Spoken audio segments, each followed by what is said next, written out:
Hello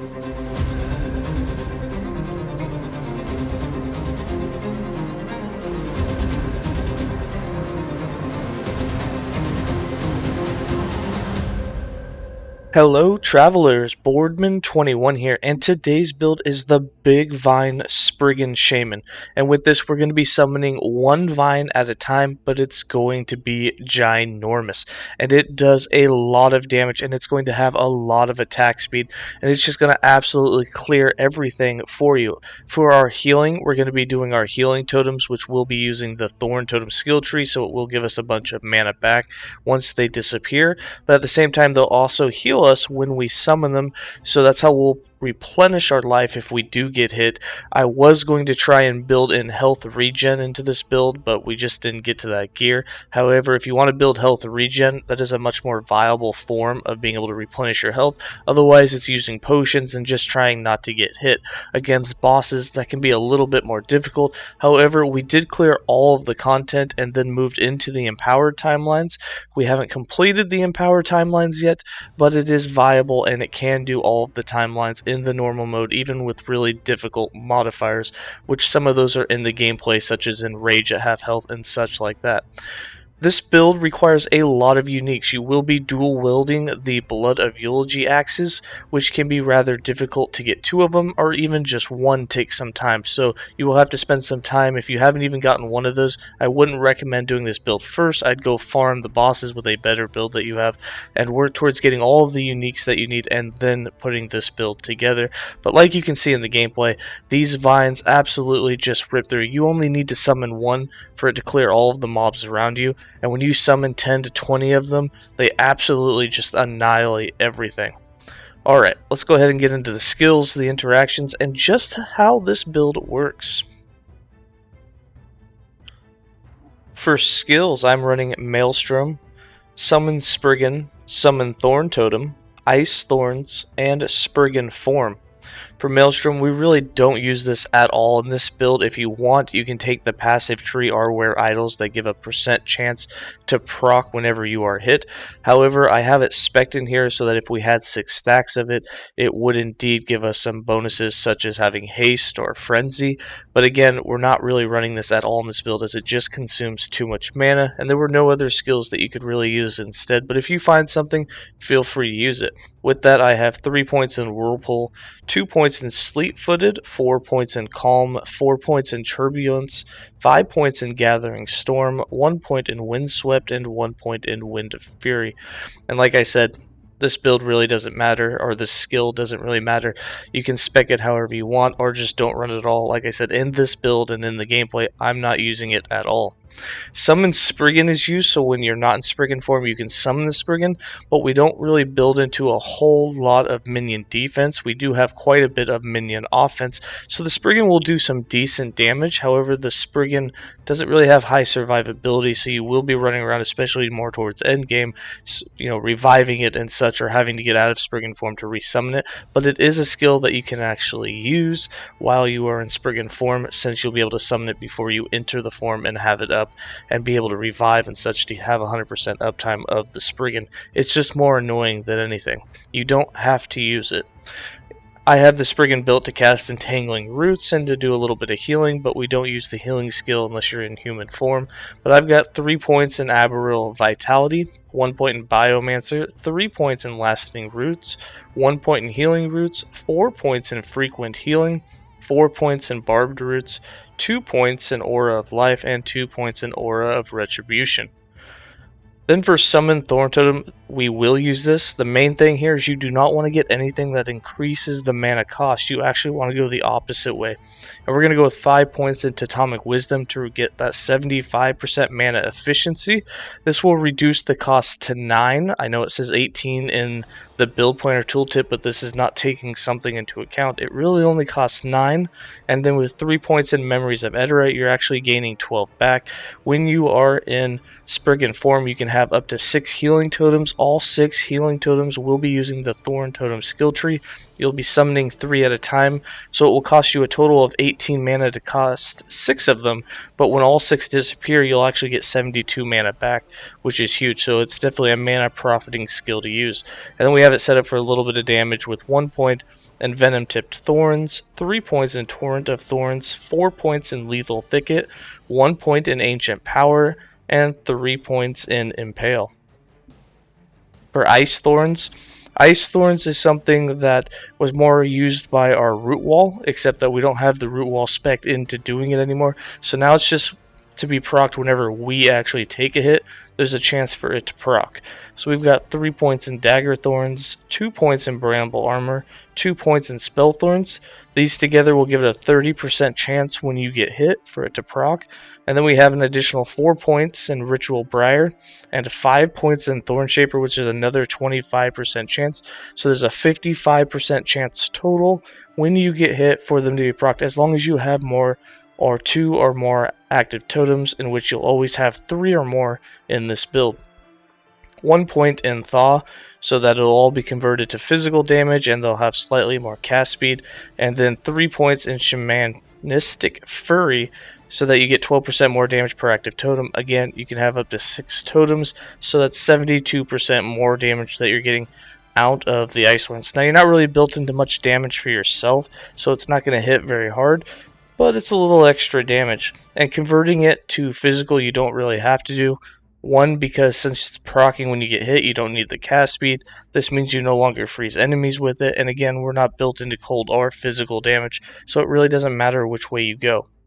And then for Spriggan Form, we just want the big vine and to convert our healing totems to use the Thorn Totem tree. So we have 2 points in Reinforced Totem, 1 point in Spike Totem, and then 4 points in Unbound Garden will allow you to cast 3 at a time and have an additional 4 maximum healing, but for 6 total.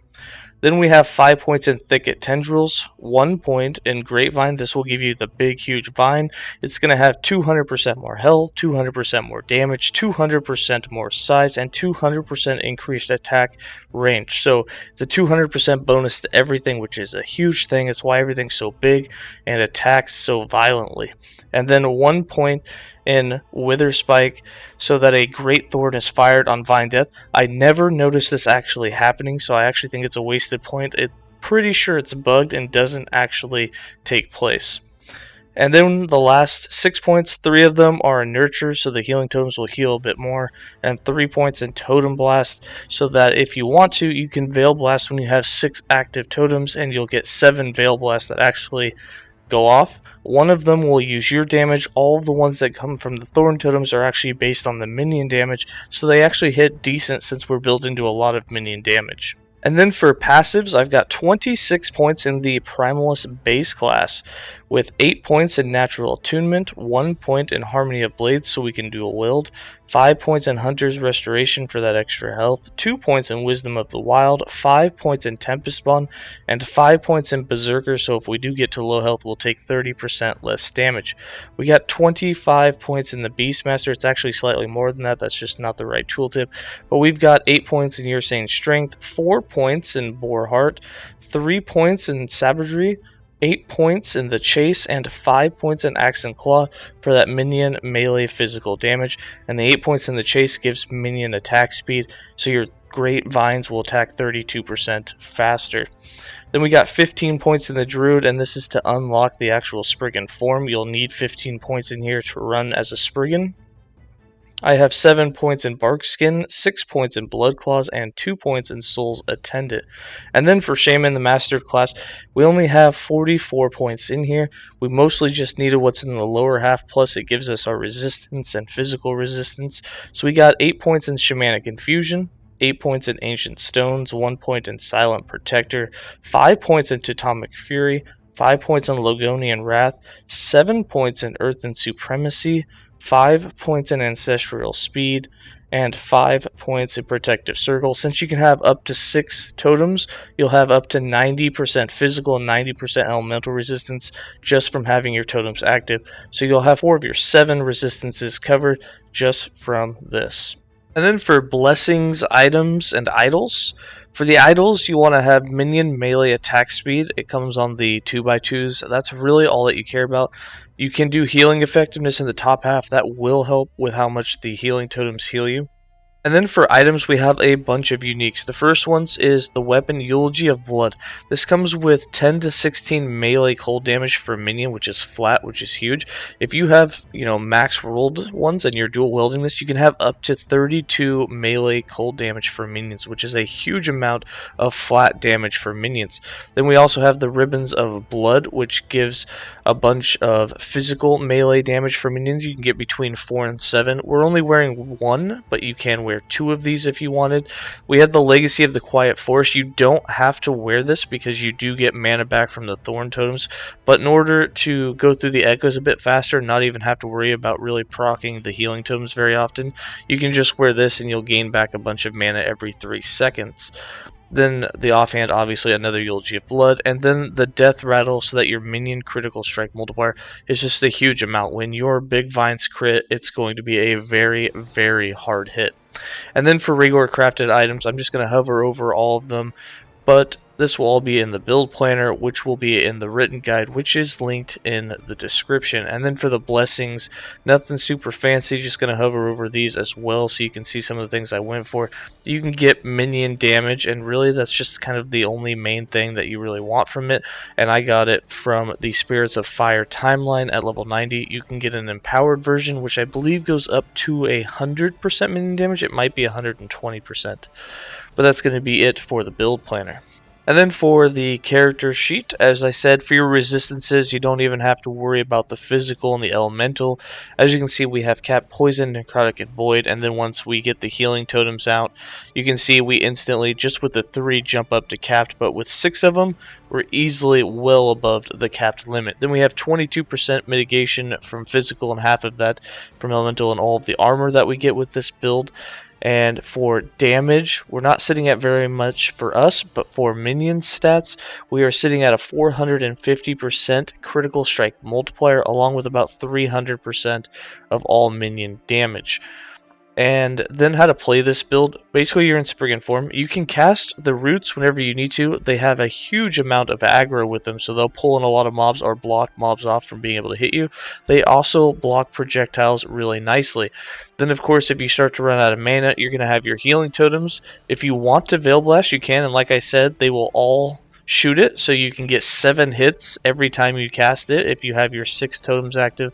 But the big thing is just going to be these massive amount of vines and how big they are, and they have some huge range. They're about 3 times taller than your character is. They're just absolutely massive, and you can get up to about 20 of them if you just spam them. They're not going to attack the dummy right now because, well, the dummy doesn't count as an enemy, but the Great Vine or the Great Thorn that procs when they die, you can see it's actually firing it.